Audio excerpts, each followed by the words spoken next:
ലോകത്തിലെ തന്നെ ഏറ്റവും പ്രശസ്തരും അതുപോലെ തന്നെ ഏറ്റവും വലിയ ഡിക്റ്ററ്ററുമായി കരുതുന്ന നോർത്ത് കൊറിയയുടെ കിം ചോങ് ഉന്നിൻ്റെ ജീവചരിത്രത്തെക്കുറിച്ചാണ് ഞാനിവിടെ പറയുന്നത്.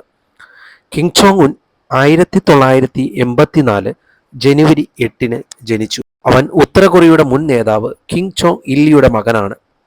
കുട്ടിക്കാലത്ത് സിസ് രാജ്യത്ത് പഠിച്ചു. അവിടെ ശാസ്ത്രത്തിലും കായികത്തിലും താല്പര്യം കാട്ടി.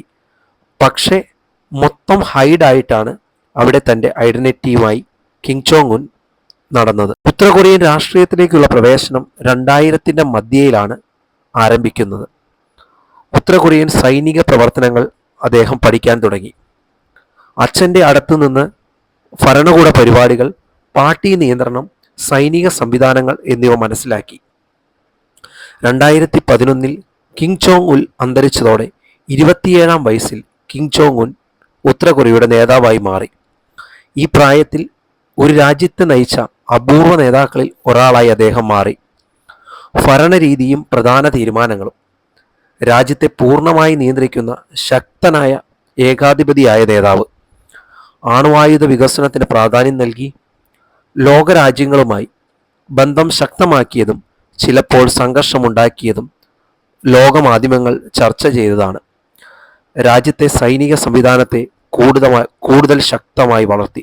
നോർത്ത് കൊറിയയുടെ സാമ്പത്തികവും ജനങ്ങളുടെ ജീവിതവും കൃഷി, വ്യവസായം എന്നിവയിൽ മാറ്റങ്ങൾ കൊണ്ടുവന്നെങ്കിലും രാജ്യത്തിനുള്ള സാമ്പത്തിക പ്രയാസങ്ങൾ ഇപ്പോഴും തുടരുകയാണ്.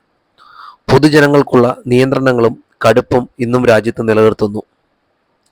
കിം ജോങ്ങിൻ്റെ വ്യക്തിഗത ശൈലി, പ്രത്യേക മുടിയിരുപ്പാട്, നീല കറുപ്പ് വസ്ത്രങ്ങളാണ് പൂർണ്ണമായും അദ്ദേഹം ഉപയോഗിക്കുന്നത്.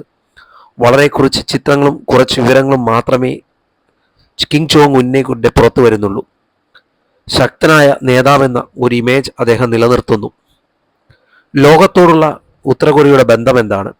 അമേരിക്ക, ദക്ഷിണ കൊറിയ, ജപ്പാൻ എന്നിവയുമായി രാഷ്ട്രീയ സമ്മർദ്ദങ്ങളുണ്ടെങ്കിലും 2018-19 കാലത്ത് ചില സമാധാന ശ്രമങ്ങൾ നടത്തി. ലോകം മുഴുവൻ അദ്ദേഹത്തിൻ്റെ നീക്കങ്ങളെ ശ്രദ്ധിക്കുന്നു.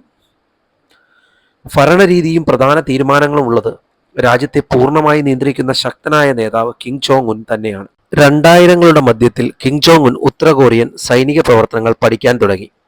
അച്ഛൻ്റെ അടുത്തുനിന്ന് ഭരണകൂട പരിപാടികൾ, പാർട്ടി നിയന്ത്രണം, സൈനിക സംവിധാനങ്ങൾ എന്നിവ മനസ്സിലാക്കി. ഇതെല്ലാം മനസ്സിലാക്കി 2011 അച്ഛൻ അന്തരിച്ചതോടെ 27-ാം വയസ്സിൽ നേതാവായി അദ്ദേഹം തിരിച്ചു വന്നു. ഈ പ്രായത്തിൽ ഈ രാജ്യത്തെ നയിച്ച അപൂർവ നേതാക്കളിൽ ഒരാളായി അദ്ദേഹം മാറി. അവിടുത്തെ ന്യൂസ് പേപ്പറിൽ നിന്ന് കുറച്ച് വിവരണം മാത്രമേ ലഭിക്കൂ. അതും ചൈന, റഷ്യയുമായി ഉള്ള ബന്ധത്തെക്കുറിച്ചാണ് കൂടുതൽ കാണുന്നത്. 2017-18 ആണവ പരീക്ഷണങ്ങൾ വളരെ രഹസ്യമായ രീതിയിൽ നടത്തി.